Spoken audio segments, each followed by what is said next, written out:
I have a little tradition that I like to incorporate. And we're going to open with a prayer, and we're going to say two prayers. We're going to say a healing prayer revealed by, as part from the Baha'i scriptures, and we're going to say a prayer for the departed. And it's the prayer for the departed part that I like to incorporate in my talks. Baha'is believe that there's no real separation between this life and the next. And so when we remember people in our daily efforts and activities and dedicate our efforts towards them, they advance spiritually. And it reflects back on our lives too. So normally I would have everybody going around the room and mention someone out loud, but we can just do that quietly. And I'd like us just to take a moment and remember someone or some persons that we'd like to dedicate our efforts in their memory tonight, if that's all right. And then I'll say the prayer for the dead, and then we can also think of someone who might need some special healing energies, and I'll say a prayer of healing for that, if that's all right. So we'll just take a moment of silence.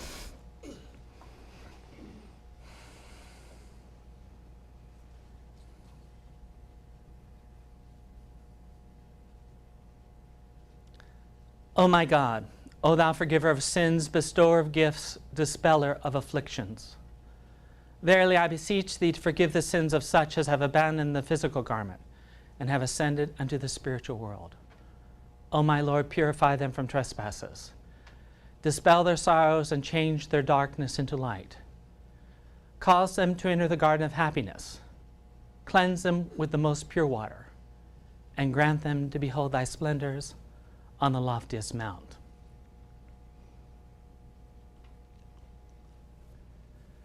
Thy name is my healing, O my God, and remembrance of thee is my remedy. Nearness to thee is my hope, and love for thee is my companion. Thy mercy to me is my healing and my succor in both this world and the world to come. Thou verily art thou bountiful, the all-knowing, the all-wise.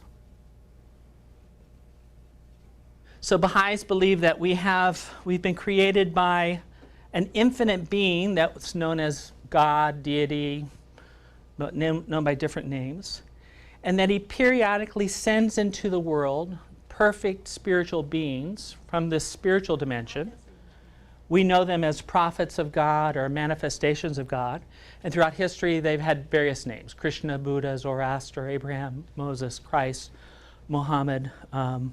And Baha'is believe God's latest messengers, not their last, are the Bab, Baha'u'llah's forerunner, and Baha'u'llah. And these perfect beings, for all practical purpose, share with us what God's purpose for our lives is. So we say that God is completely inaccessible, but yet he created us and we're created in his image. And he can't communicate with us directly, so he communicates with us through these divine perfect beings that are sent to the world. And they live a life. Often they're persecuted. They're not accepted in the age in which they live. That's been the course of every great world major religion. The founder has usually been severely persecuted. They leave behind a set of teachings. Baha'u'llah tells us that in his writings that God has probably sent an infinite number of divine teachers in the world.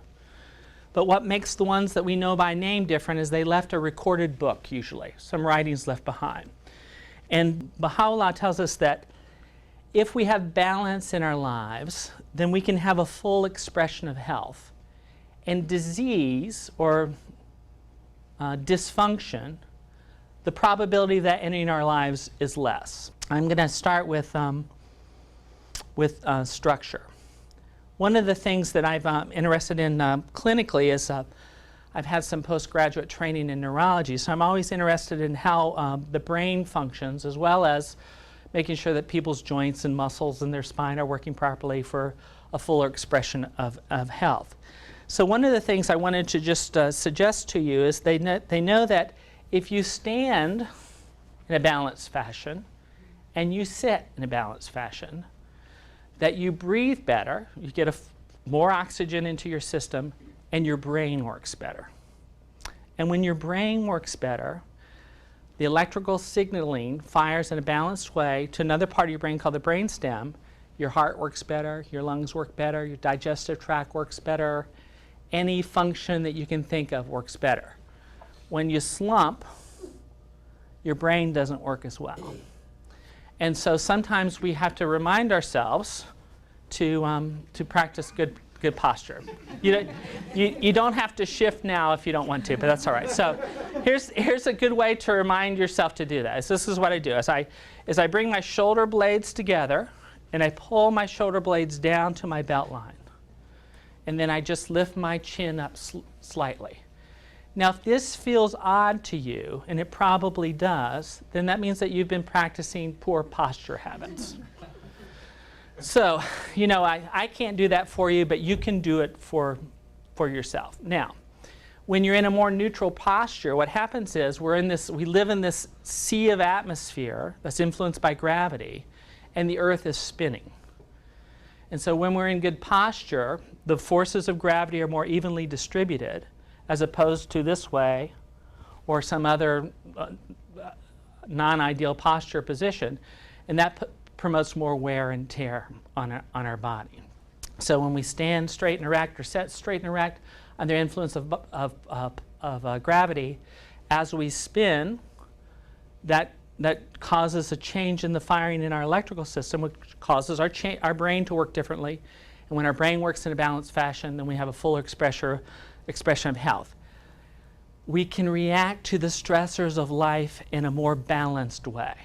We can't take the stressors away necessarily, but it helps us not be as irritable, not be as short-tempered, not be as worn out to deal with the stresses of life. Talk about that we all have bad hair days in terms of handling stresses. Of course, my hair looks really good, I know, but we don't $6 haircut, but still looks pretty good. But we do have bad hair days sometimes, and it's not what you do once in a while that gets you in trouble. It's what you do consistently. And so the goal is to find out where you're out of balance in your life and do some things to promote balance, to promote good habit patterns for yourself. What we say in this, and I'm mixing Baha'i principles in with my understanding of health and healing issues. And I should have said this from the start. I'm going to share with you my understanding of how things work. But one of the fundamental principles of the Baha'i faith is the independent investigation of truth. And so you need to really figure these things out for yourself. So hopefully what I'm sharing with you is worthy of your attention. I think it is. But really, if a question comes up, or if I say something that's blatantly wrong, you come and tell me later. I'll be happy to look at what you're saying and correct my understanding of that. So, and hopefully, we're always in a refining process. We're always trying to improve our understanding, to grow in our thinking of how things work, and so on. Let's talk about, I want to talk a little bit about emotional and mental health. There's a Baha'i quote that says, "The reality of man is his thought." This is a Baha'i quote. Yeah. It is.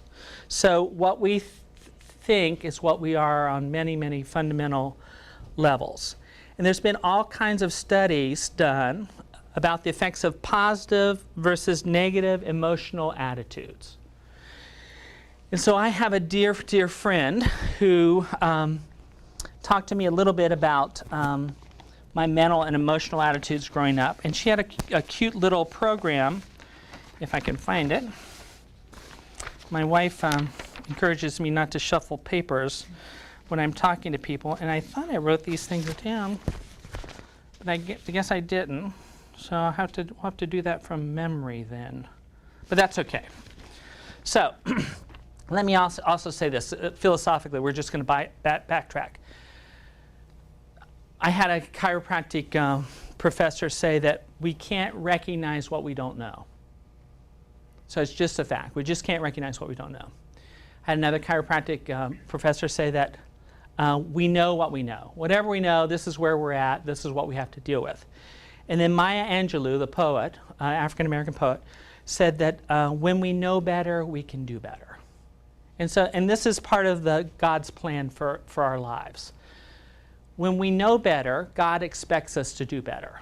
When we don't do better, when we know better, there's usually negative consequences to that behavior.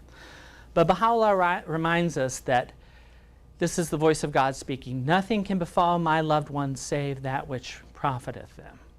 So even in pain and suffering, even in disease, there's incredible opportunities for growth. Many of you heard me speak before and know that I was very ill as a child in a wheelchair and had real serious problems. They thought I was going to die. And I remember, and this went on for about 5 years, and I remember asking God in my prayers, please heal me. And God would always say no, because it didn't just heal me. And then finally one day my prayers were answered. And there were incredible outcomes from all that pain and suffering in my life. I have incredible empathy for people that are in pain and suffering. I think I'm generally a very compassionate person. I got incredible insights about patience and long suffering and all kinds of wonderful things that if I had not gone through that experience, that I wouldn't have acquired in my life. And so this is what the hardships of life are about.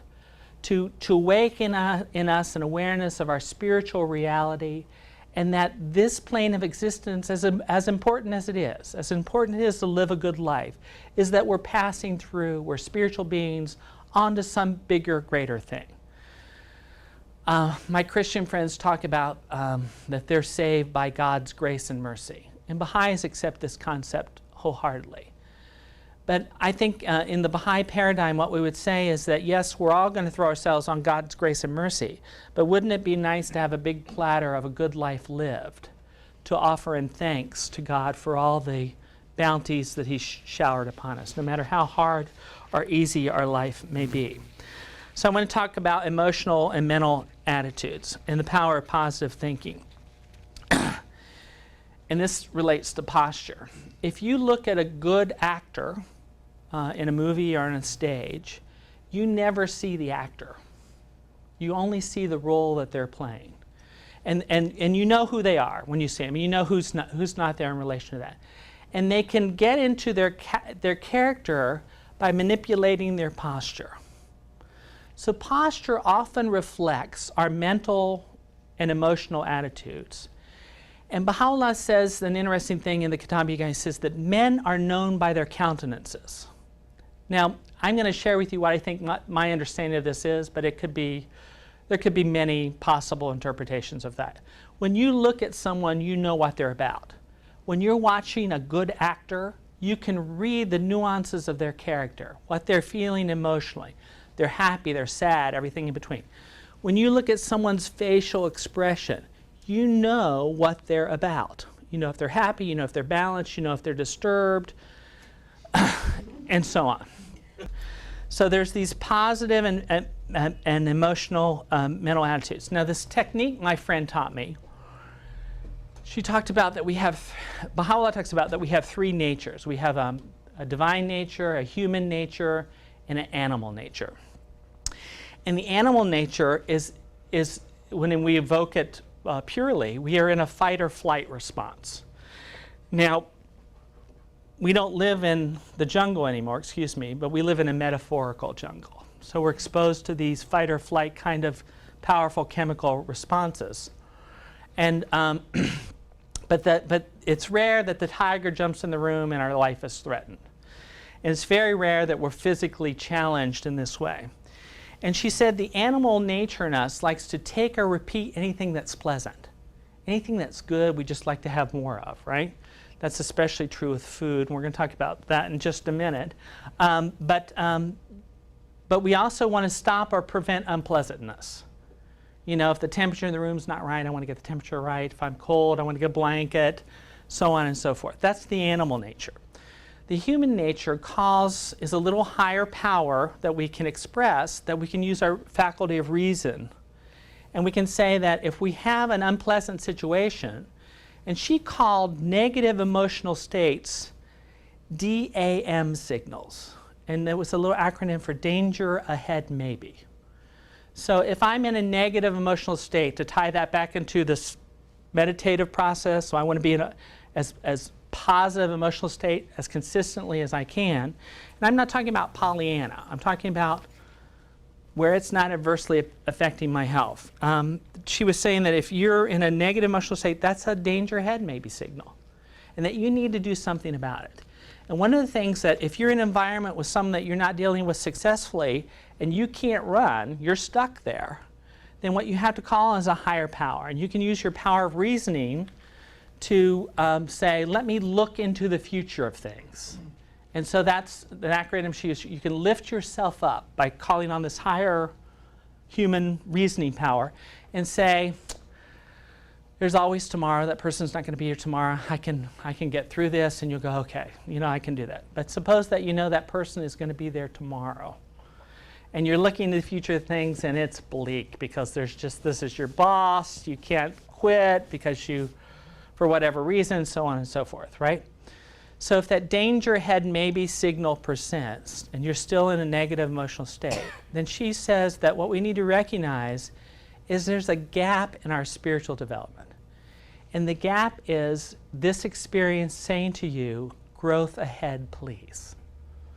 And the way you have growth ahead, please, is you have to look and say, what divine virtue that's latent in me that I need to bring out? Because Baha'is accept that we're all created in God's image. This is not an exclusive Baha'i principle. It's a part of the Old Testament and other religious traditions too. And what Baha'is think that means is that we potentially possess all the virtues and attributes of God. That in reflecting in our lives, our dealings, our interactions with one another, that we can be almost God-like completely if we bring out these latent virtues. And that's what that gap is. When you're in a persistent negative emotional state, then it's a signal for you to say, I need to grow a little bit more. What divine virtue do I need to bring out? And that is part of fulfilling our purpose in life. Know and love God, acquire divine virtues, and contribute to the advancement, an ever-advancing spiritual civilization. And so for me, I always look and say, okay, what's my emotional tone? And this is part of getting to know yourself, who you are. Baha'u'llah, in one of his writings, quotes the Imam Ali from the Imam of Islam, one of the Imams of Islam. And he says, and this is in the Kitab-i-Gan, one of Baha'u'llah's major works, the Imam Ali says, he who hath known God hath known his own self. And so part of knowing God is getting to know who we are. And we're not talking about physical selves, even though we have to be aware of who we are physically. But we're talking about who we are, our spiritual nature, and so on and so forth. Are we doing all right so far? Okay, great, excellent. So now I want to talk about a little bit, I could spend a whole night on any of these subjects. So this is kind of like a survey thing. So I apologize if I'm being too brief, but we're going to talk about chemical and nutritional balance. So just back to structure. We know that for the negative emotional state, it can affect who we are posturally. If we practice good posture, it can make us feel and function better. If we practice poor posture, it can make us feel negative. And there's this two-way street relationship. And the same with our chemical and nutritional status. Remember, the Baha'i principle is that it's about balance. If we have balance in life, there's an innate expression of health in our lives. Now, I would say that there's probably very few people in balance. I don't know if you can tell by looking at me, but I probably have a little too much fat in my system. I mean, it's just the way it is, right? So I adapt to it, and it hasn't created enough problems for me to be serious enough about change it. But I'm aware of it. I'm trying to work on it, and so on. So I'm using myself as an example. We can carry all kinds of hardships and still function at a pretty high level. But do we have the fullest expression that we can? And how much energy do we want to put into it? But once you become habituated to good habit patterns, it's little or no energy to maintain them. It's just getting there and getting that habituate to ourselves. What gets us in trouble, food-wise, and in this country, we have very few deficiency problems. Our problems are excesses, usually. And if you can limit significantly, now this is, all you have to take this all in balance, salt, oil, and sugar, and the food industry has got this down to a science. And I'm sure McDonald's knows the right amount of salt, oil, and sugar to add their foods to make you want to get not one Big Mac, but two. Not a regular fry, but a super-sized fry. I mean, the advertising is all promoted to this. Now, I'll tell you, Sharon and I have experimented with different, we joke with our kids, we say that we're modified vegans, which is a big joke because we eat meat. But people who are vegans are very sensitive to these things, and so you have to be careful what crowd you share that with. But what we found is when we limit salt, oil, and sugar, we don't retain fluids as much, and our weight starts to normally start to equilibrate at that. And we've had varying successes at this. But this salt, oil, and sugar is so powerful to our taste buds that we want more and more of it. And these things get us in trouble with all kinds of problems. Blood pressure, heart disease, diabetes when they're used in excess. And these are chronic degenerative diseases, meaning that you have to work pretty consistently to manifest them in your lives. Animal fats are rich in an essential fatty acid called arachidonic acid. And arachidonic acid is a precursor to fats that promote inflammatory responses.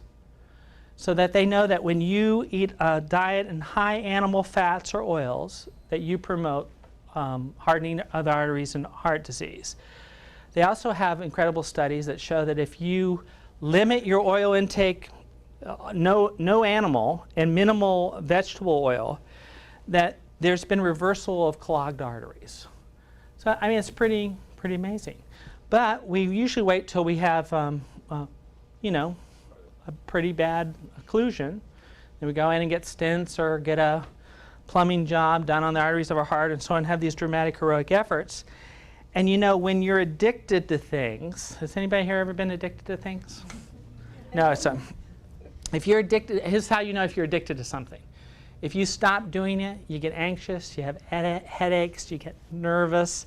These are called withdrawal symptoms. Now, I happen to drink caffeinated beverages, and I'm going to tell you I'm addicted. Because if I don't get my dose at the right time, at the right amount each day, I get headaches, I get nervous, I get anxious, I get irritable. Those are withdrawal responses. And so Sharon and I, we're really funny. We'll do really good for like 6 or 8 months on these really great vegetarian-esque kind of diets. And it's really hard because these things really stimulate your taste receptors, right? But if you're eating normal food, unless you're really good at spicing it, it's really boring. It's tough. So we'll fall off the wagon, if you will, and we'll go, we did this, there's this medical researcher, his name's John McDougall. He's out of California, and he's a real extremist. He thinks you shouldn't have any oil in your diet at all. Nothing added, nothing. And he has a lot of major support for that. If we eat whole grains, fruits, and vegetables, that we get everything that we need, essentially. So we were on his diet for a year, and we went to some professional gathering at Red Lobster. We hadn't had anything fatty for a year. And Sharon ordered crab legs with drawn butter, and I think I ordered a steak, and we were trying to talk through the meal going, our taste receptors hadn't been deluged with these powerful stimulants for a year, and of course we fell off the wagon and all that good kinds of things. But there's simple things that we can do if we're motivated enough to reverse these chronic disease processes in our lives. Now, sometimes we need nutritional supplements and things like that, but that varies from individual to individual. But generally, if we all did the basics more efficiently, we'd have a fuller expression of health. They know that if you eat less, you live longer, you live healthier. You know, I'm do as I say, don't do as I do. But it's a big challenge out there. I just want to reiterate this spirituality thing. If we don't know the purpose of something, we're out of touch. If we don't understand the reality of something, we're out of touch with the purpose in our lives. if we don't recognize that we're spiritual beings, that we were created by God, that He sends these divine messengers to give us moral, ethical teachings to promote individuals' virtuous development and spiritual civilization, then we're missing the boat somehow. And we have a choice in this life to maximize our spiritual development or not. And so Baha'is really invite you, whatever your religious background is, to follow the spiritual principles that your religious teachings promote. Because we're saying they're all essentially from God and they're all essentially the same. And then try to live them out in your lives. And what we would say with the teachings of Baha'u'llah, we invite you to look at them a little more seriously, because we think this is God's latest guidance to us. And that it's worthy of our attention, and that it can make our lives better and make the world a better place.